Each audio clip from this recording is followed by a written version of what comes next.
یہ نسخہ ہے جو اللہ نے, نسخہ کیمیا ہے جو اللہ تبارک و تعالیٰ نے بھیجا ہے, محمد رسول اللہ کائنات کے سب سے سچے انسان کی طرف بھیجا ہے کہ آپ اپنے ان لوگوں کو یہ بتا دیں کہ یہ اللہ پاک نے آسمان سے بھیجا ہے. آپ کی ساری بیماری جیسے ہے نا جی, جسم غذا کا محتاج ہے, ہماری روح غذا کی محتاج ہے, اور اس کی غذا اللہ کا قرآن ہے, محمد رسول اللہ کا فرمان ہے.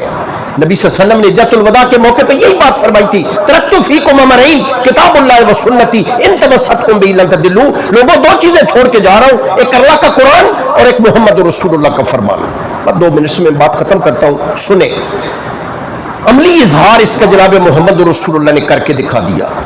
اللہ پاک نے جب یہ نازل کیا نا قرآن حکیم محمد رسول اللہ نے, تو جناب رسالت مآب صلی اللہ علیہ وسلم کو اللہ پاک فرماتے بڑے ابتدا میں, اور نبی کریم صلی اللہ علیہ وسلم کی بڑی خواہش ہوتی تھی کہ قرآن جو ہے نا یہ لگاتار نازل ہوتا رہے. یہ ہماری ایک قرآن کے نزول کے حوالے سے ایک بات ہے کہ جب پہلی وحی نازل ہوئی تو اس کے 2.5 سال یا 2.5 سال, 2.5 سال, 3 سال, 2-3 مختلف روایتیں ہیں, قرآن نازل نہیں ہوا. اسے فترت وحی کہتے ہیں. فترت وحی, وحی کا انقطاع کا زمانہ, وحی نازل نہیں ہوا. نبی کریم صلی اللہ علیہ وسلم بڑے پریشان ہو جاتے تھے کہ میرا اللہ کہیں بھول تو نہیں کیا مجھے, اپنا نبی بنا کے 3 سال 2.5 سال ہو گئے, اللہ نے قرآن نازل نہیں کیا. اللہ قرآن میں فرماتے ہیں ولا تعجل بالقرآن, اللہ کے رسول جلدی نہ کریں, جلدی نہ کریں, یہ بڑا ضروری ہے. میں قرآن کو پہاڑوں پہ نازل کرتا, پہاڑ ریزہ ریزہ ہو جاتا. اب جب قرآن نازل ہوتا تو معمول کیا تھا نبی صلی اللہ علیہ وسلم کا, جبریل علیہ السلام آگے پڑھتے, پیچھے نبی صلی اللہ علیہ وسلم پڑھتے. اقرا بسم ربک الذی خلق خلق الانسان من علق اقرا وربک الاکرم الذی علم بالقلم علم الانسان ما لم یعلم. نبی صلی اللہ علیہ وسلم پیچھے پڑھتے جبریل علیہ السلام کے. آپ یقین کریں اللہ نے روک دیا نبی کریم صلی اللہ علیہ وسلم کو کہ اللہ کے رسول آپ نے جبریل کے پیچھے نہیں پڑھنا. اللہ کو یہ انداز بھی پسند نہیں آیا.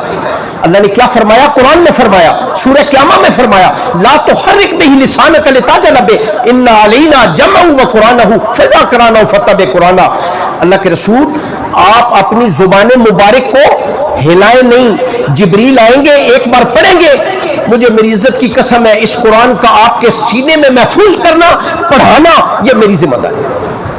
اس کے بعد جبریل آتے تھے, پڑھتے تھے, نبی صلی اللہ علیہ وسلم سن لیتے تھے. اللہ کی کمال مہربانی سے جناب محمد رسول اللہ کو قرآن یاد ہو جاتا. دوسری وحی نازل ہوئی یا ایھا المدثر 5 آیتیں, پھر یا ایھا المزمل, پھر چوتھی وحی نازل ہوئی نبی صلی اللہ علیہ وسلم پر پوری سورۃ فاتحہ نازل ہوئی. اللہ پاک نے نبی صلی اللہ علیہ وسلم کو فرمایا جب تیسری وحی نازل ہوئی, بعض نے دوسری لکھی ہے, بعض نے تیسری لکھی ہے, سورہ مزمل, سورہ مزمل کی پہلا رکوع پورا جو ہے اللہ پاک نے نازل فرمایا یا ایھا المزمل قم اللیل الا قلیلا نصفہ وانقص منہ قلیلا او زد علیہ ورتل القرآن ترتیلا. اے کمبل چادر لیٹ کے, اللہ کو اتنی ادا پسند آئی محمد رسول اللہ کی, چادر لے کے لیٹے ہوئے, یہ کمبل کھیس لے کے لیٹے ہوئے. اللہ نے فرمایا اے کمبل لے کے لیٹے والے اٹھے, اپنے اللہ کو بھی یاد کیا کریں. رات کا کچھ تہائی حصہ, آدھی رات یا اس سے کم یا زیادہ اللہ کو بھی یاد کیا کریں. آپ یقین کریں کہ ہمارے نبی صلی اللہ علیہ وسلم نے پھر اس کا حق ادا کر دیا. اللہ تبارک کو, یہ کون سی نماز ہے؟ یہ تہجد کی نماز ہے. وَمِنَ اللَّيْلِ فَتَهَجَّدْ بِهِ نَافِلَةً لَكَ عَسَىٰ أَن يَبْعَثَكَ. یہ اللہ کا فضل دیکھ لیں کہ تہجد کی نماز نبیوں پر لازم رہی ہے, واجب رہی ہے. یہ اللہ تبارک و تعالیٰ کا ہمارے اوپر احسان ہے. سنت محمد رسول اللہ پر پڑھیں گے انتہائی ثواب ہوگا, نہیں پڑھیں گے گناہ نہیں ہوگا, گناہ نہیں ہوگا. ہمارے نزدیک اس کی حیثیت نفل کی ہے. محمد رسول اللہ اور تمام انبیاء کرام بالعموم اور جناب محمد رسول اللہ بالخصوص واجب رہی ہے, واجب. آپ حیران ہوں گے سن کے کہ پوری زندگی میں 2 یا 3 راتیں نبی کریم صلی اللہ علیہ وسلم کی پوری زندگی میں تہجد کی نماز آپ کی رہ گئی. اللہ نے وہی کا سلسلہ روک دیا. 15 دن یا 20 دن یا 25 دن یا 35 دن یا 40 دن, یہ 4 روایتیں روک دیا وہی کا سلسلہ. حتیٰ کہ لوگوں نے باتیں کرنی شروع کر دی محمد کے, اللہ نے چھوڑ دیا محمد رسول اللہ کو. آپ حیران ہوں گے سن کے. رسول اللہ کی چچی ام جمیل ابو لہب کی بیوی, مجھے الفاظ زیب نہیں دیتے, میں بڑے ادب سے یہ بات عرض کرنے لگا ہوں. نبی کریم صلی اللہ علیہ وسلم کو بازو سے پکڑ کے گلی میں تشریف لا رہے تھے, پکڑ کے کہنے لگی اللہ مجھے معاف فرمائے کہ اے محمد سنا ہے تیرے شیطان نے آج کل تمہیں چھوڑ دیا ہوا ہے. اللہ یعوذ باللہ. رسول اللہ گھر آ کے رو پڑے. اللہ پاک نے سورت نازل فرما دی. کون سی سورت؟ والضحیٰ واللیل اذا سجا ما ودعک ربک وما قلی وللآخرۃ خیر لک من الاولی ولسوف یعطیک ربک فترضی. اے محمد رسول اللہ, والضحیٰ, آپ کے چہرہ اقدس کی قسم ہے, آپ کے منہ مبارک کی قسم ہے. اے محمد رسول اللہ, نہ ہم آپ کو چھوڑا ہے نہ آپ سے بیزار ہوئے ہیں. یہ ہو سکتا ہے کہ اللہ آپ کو چھوڑ دے. اللہ پاک نے نبی صلی اللہ علیہ وسلم کو جب یہ فرمایا کہ رات کو اٹھ کے کچھ اللہ کو یاد کیا کرے, ہمارے نبی نے حق ادا کر دیا. مشکات شریف میں کتاب الصلاۃ میں باب قیام اللیل میں ابو ہریرہ رضی اللہ تعالیٰ عنہ, مغیرہ بن شعبہ رضی اللہ تعالیٰ عنہ روایت کرتے ہیں کہ نبی صلی اللہ علیہ وسلم پھر اتنی عبادت کرتے تھے رات کو, میں حدیث سنا دیتا ہوں ترجمہ کر کے, میں بات ختم کرتا ہوں, بات لمبی ہو گئی ہے, باقی انشاءاللہ پھر اگلے درس میں سنیں. ان المغیرہ قال قام النبی صلی اللہ علیہ وسلم حتی تورمت قدماه فقیل له لم تصنع هذا وقد غفر لك من ذنبك ما تقدم وما تأخر قال فلا اكون عبدا شکورا. اتنی عبادت کرتے تھے جناب محمد رسول اللہ, آپ کے پاؤں مبارک سوج گئے, متورم ہو گئے. عرض کرنے لگے یا رسول اللہ تو بخشوائے ہیں, زندگی میں کبھی گناہ نہیں کیا, آپ اتنی اللہ کی بندگی کیوں کرتے ہیں؟ تو نبی صلی اللہ علیہ وسلم نے فرمایا کیا میں اللہ کا شکر گزار بندہ بھی نہ بنوں؟ اللہ نے مجھے نبی اور رسولوں کا سردار بنایا, اللہ نے مجھے قرآن دیا, تمام کتابوں سے بہتر دین دیا, تمام ادیان سے بہتر امت عطا فرمائی, تمام امتوں سے بہتر, کیا میں اللہ کا شکر گزار بندہ بھی نہ بنوں؟ تو میرے بھائی اور عزیزو, سچی بات یہ ہے کہ اس قرآن پہ ہمارا وہ یقین نہیں ہے جو یقین ہونا چاہیے. ہمارا یقین یہ ہونا چاہیے کہ یہ اللہ کا کلام ہے, اللہ نے جناب محمد رسول اللہ کی طرف بھیجا ہے, اور یہ ہمارے لیے بھیجا ہے, یہ زندہ کلام ہے, یہ زندہ کتاب ہے, زندہ لوگوں کے لیے ہے. میں نے اپنی ساری زندگی گزارنی ہے اس قرآن کے مطابق, یہ اس کا پہلا حق ہے کہ ہم اس پر ایمان لے آئیں. اگلا اس کا حق جو ہے انشاءاللہ, اور اس کا اگلا حق جو ہے یہ پھر اگلے درس میں میں عرض کروں گا. اگلا حق یہ ہے کہ ہم اسے پڑھیں, اس کی تلاوت کریں. کتنا پڑھیں, کتنا اللہ چاہتے ہیں پڑھیں, کتنا محمد رسول اللہ پڑھیں, کتنا لوگوں نے اسے پڑھا, اور پھر صرف پڑھنا نہیں ہے, اسے سمجھنا بھی ہے. کتنا سمجھنا ہے ہم نے, کیا ہمارا MBBS کر لینا اور FCPS اور FRCS کر لینا یا PhD کر لینا, کل قیامت کے دن جب اللہ ہم سے سوال کریں گے کیا میرا قرآن اتنا لاوارث تھا تیرے پاس, اس کے لیے وقت نہیں تھا, کیا جواب دیں گے؟ اس کا جواب سوچ لیں. بہرحال اس پہ تفصیلی بات انشاءاللہ اگلے درس میں. اللہ آپ کو مجھے عمل کی توفیق نصیب فرمائے. واخر دعوانا الحمدللہ رب العالمین.